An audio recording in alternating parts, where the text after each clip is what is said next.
Hey everybody, welcome back to my channel, and of course here's another video about reading things on the internet that weren't written by anyone in particular.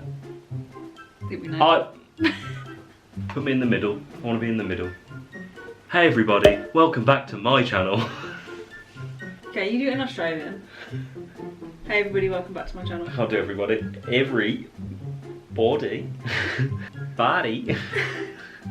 Everyone. Everyone. Everyone. Hey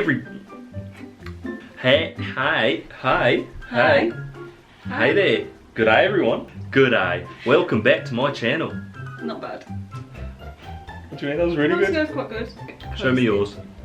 Australian? Or something else? Yeah. Yes. Yes. I think it's going to take us about 2 hours to get this out. I think it's safe to say you have done as close as we're going to get to yours then. To Australia. As close as you're going to get to a good Australian accent. Oh, kangaroo, you've got to sort of start it off, and then you can go. You can go. You can go. You can go. Go where? Where on you and going? on. G'day everybody, welcome back to my channel. Okay, so we are generating a random story, short story, that we can read in. Okay, so I've pressed fill entire form with random ideas. So we've got a title, which is going to be named after the place where it all happens. The opening is focusing on a relationship.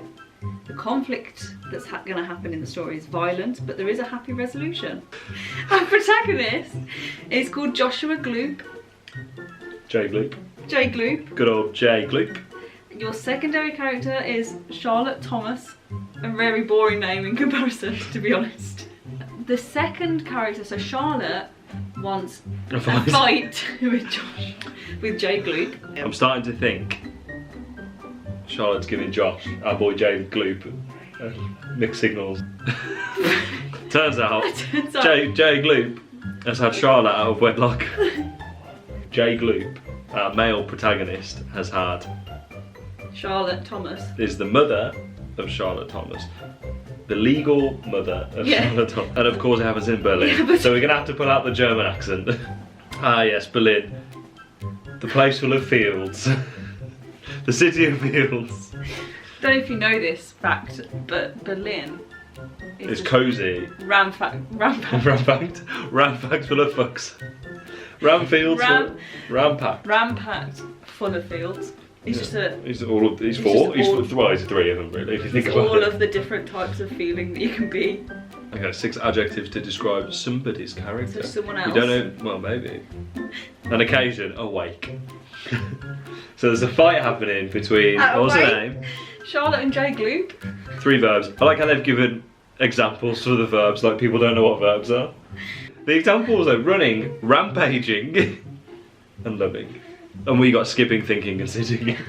So there's going to be a lot of sitting and thinking at this wake, but also a lot of skipping. Okay, now you might compare the main character to Coward. J Gloop. Gloop's a coward, and now you might compare the other character to a vicar. So we've got CT's the vicar. CT's the fighting vicar. Charlotte the fighting vicar Thomas. That's her boxing. That's her coming out. By day, vicar. By night, street brawler. A type of music, flute.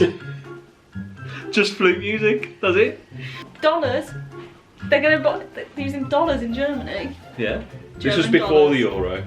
After the mark, brief period, American dollars. So, Germany, 2 ostriches and pigeons. 2 lots of plural ostriches. 2 groups of ostriches and some pigeons. Now, how big are the groups of ostriches and pigeons? Well, they're at least 2, because if it's anything less, there's just 1 ostrich. Right. But you gotta remember, CT is also fighting J Gloop. And there's feet involved. I think she's a kicker, yeah. Okay. The kicking vicar. Charlotte the kicking vicar Thomas. And finally, what's your pen name? What we're going to call her, we'll just make one up. Okay. So you one of your letters out, your full name in there, and then I'll put one in. Oh, N. No, wait, isn't it again? Okay. S. Okay, that's the first name.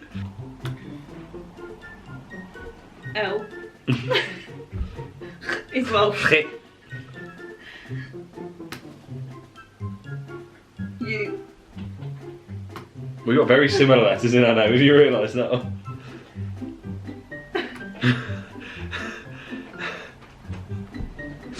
The thing is, the first name, we're going to do an Australian accent, and it's, you know what it's going to sound like in the Australian accent? ENUS LLEUS.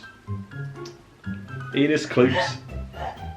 Before we start, to get into character, we need to settle on the pronunciation of this name. I think ENUS. ENUS, yeah, it sounds like a name. ENUS LLEUS. Close. ENUS LLEUS. ENUS Close. ENUS LLEUS. Let's go with ENUS. ENUS LLEUS. Let's keep it easy, loose. Loose ENUS. Cozy Berlin. Cozy Berlin.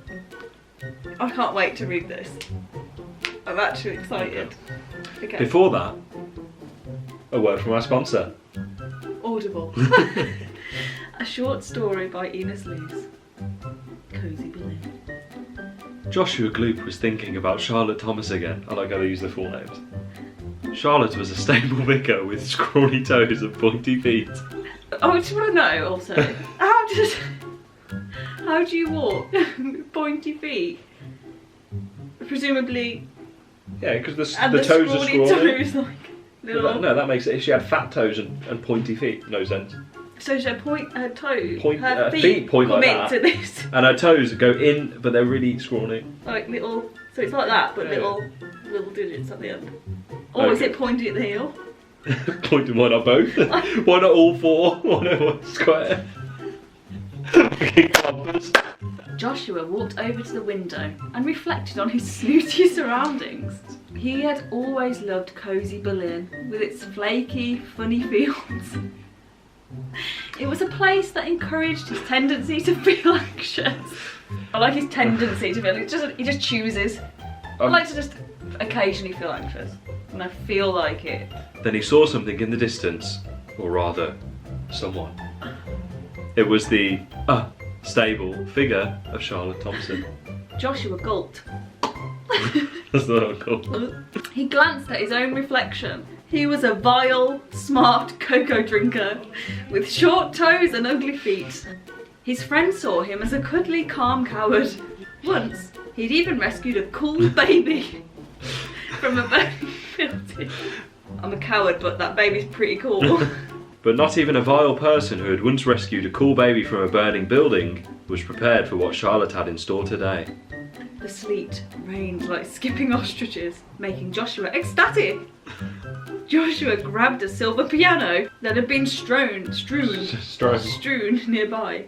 He massaged it with his fingers. As Joshua stepped outside and Charlotte came closer, he could see the puzzled smile on her face. I am here because I want to fight, Charlotte bellowed in a smelly tone. She slammed her fist against Joshua's chest. With the force of 5,180 ostriches. I frigging love you, Joshua Gloop. Joshua looked back, even more ecstatic and still fingering the silver piano. Charlotte, I'm your mother, he replied. They looked at each other with ecstatic feelings, like two powerless... Wait. You still... And I'm there like, I've got my ostrich fist. They looked at each other with ecstatic feelings, like two powerless... Powerless but powerful. Like two powerless, powerful pigeons thinking at a very modest wake. It's not all bells and whistles. A low-key wake, which had flute music playing in the background and two caring uncles sitting to the beat. Sitting to the beat. Joshua regarded Charlotte's scrawny toes and pointy feet. He held out his hand.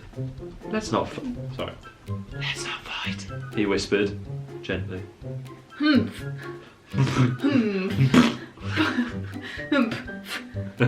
Pondered Charlotte. Please! begs Joshua with puppy dog eyes. Charlotte looked calm, her body blushing like a mouldy, moaning man. Then Charlotte came inside for a nice mug of cocoa. Where was the end. fight? Oh no, I punched her in the chest with 5,000 ostriches. Okay, so this one's gonna be named after the weather. I'm gonna set the scene. It's an emotional conflict, but it's a happy resolution. Our protagonist, Richard Dick Thornton. And then our secondary character, Richard Dick Hemingway. pair of dicks. Dick wants a pencil off the other Dick. Dick wants a pencil off Pencil Dick. Dick's pencil. Dick Thornton pencils. Dick Thornton pencils. Dick's pencils. We then realized this story had the same structure as the first one, so we changed our story generator and camera angle. We're using artificial intelligence to read you some stories. We're screen grabbing. In the early 1900s, a woman named Francesca Torello was a student at the University of Bologna. She wanted to be a professor. Well, that's me. In the beginning, she was a student who was looking for a job at the university, but when she read the work of her fellow students, including her husband and her friend, why is her husband in brackets and her friend? fellow students, husband, and but friend, stand out. Yeah, she found herself at home. So she's at home reading some work. No, she felt at home being at the university because everyone else was there, so she felt at home. Oh, okay. I thought she was like, oh shit, I'm at home. She did not know what she was doing because she had not really met the fellows. But when she saw that they were giving out jobs to college students, the idea struck her. She decided to do something. And in doing so, she was working with the great teacher from the University of Notre Dame. This was about 1835. Early 1900s. And Francesca Torello had already started teaching in the United States. Okay, we moved. How old's the United States? Was it founded in 1835? I don't know. Okay, quick Google check, please. I want to say that's late 1700s. 1776. Yeah, okay. So we're fine. USA existed. 60 years of USA, more or less. On her second week, she was able to get into position, and with her friend a few weeks later, she was at the door of a church. In the midst of a small community of about 20 people. Go! I can't. A man named Juan Torello. I'm like the Juan Torello, a professor of English at the university, came into the church. He found her alone on the street with her teacher. Are you there to talk to me? Asked Juan. Shall we give them titles? That last one should be Juan. Only one Juan. There's only one Juan. Yeah. Okie doke. You had your first time driving a vehicle and you were sitting in a parking lot. It was so crowded that it was almost like a dream to come on your car. What the fuck?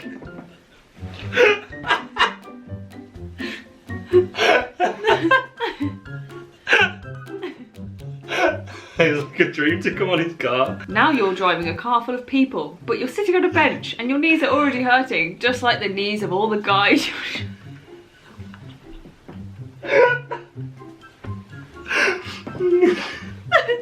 Right, just okay. like the knees of all the guys you're driving with.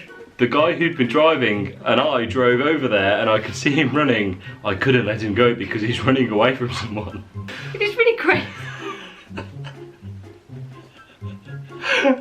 It is really crazy that your knees will hurt like that. Well, yeah, I don't know what they're doing or why. I can't remember what they're doing. It's really the worst thing I've ever seen. You didn't hear about that before?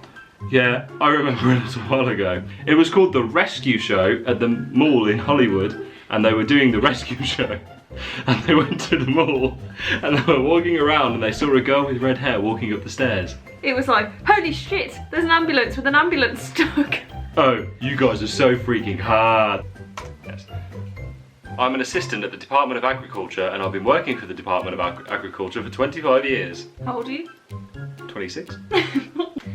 I'm an agricultural lab technician in the agricultural laboratory division for my entire career. I've been working with the department. And for my entire career, I've been working with the Department of Agriculture's Environmental Research Programme. This was at one time my job, because my assistant worked for the Department of Agriculture. But now, we're one and the same. And if you didn't know, the first time I was at the Department of Agriculture is when the USDA was being disbanded. This is Bill Pfeiffer. This is Bill Pfeiffer. And if you didn't know, I work at the Department of Agriculture. This is Bill Pfeiffer and... Billy Mays here. This is Bill Pfeiffer and I were at the Department of Agriculture from 1998 to 2004. Bill Pfeiffer! We were on the committee that was under President Obama's USDA Executive Order, Title 7 of the Omnibus Federal Food Safety and Inspection Act of 1986. They put that together to go through the USDA's database of food safety inspectors, and the report came out in May 2000. So, the first thing they did was, for the first 10 years of that mandate, there was a ban on certain kinds of foods in the Department of Agriculture. That sounded to me like you're at an interview. Tell us about your life. It sounds like, you know, when you're writing an essay and you run out of words, so you just write out the same shit over and over again. Okay. Do you want to start? No, you can start. Oh, you read the second sentence, is that one? No, I'll start if you want. I was a team when they made it to the top for the first time, and I was so proud. I was 19 years old. I was in college and it was so cool to be a kid. My father was a big hockey player and he was going crazy. My mum's from North Carolina. We were playing basketball and she was like, you know what? She said I never saw.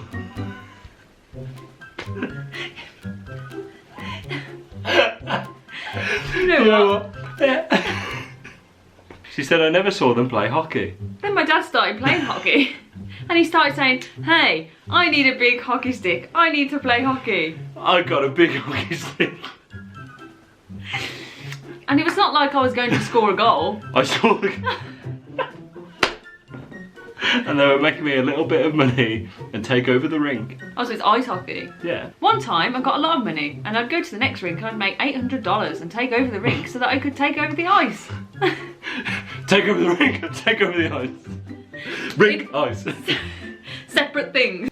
Everybody was just like, oh my god, that's a really good deal. That's a real good deal. Oh, sorry. So I went to school and took a lot of good hockey lessons, like the game of hockey. Lots of good lessons, like playing the game. I didn't know everything about hockey. This kid played hockey and he wanted to be a big hockey player. With a big stick. With a big hockey stick. Okay guys, thanks for watching. Hope you enjoyed our dramatic readings of randomly generated stories. I thought some of them could be absolute hits, to be honest.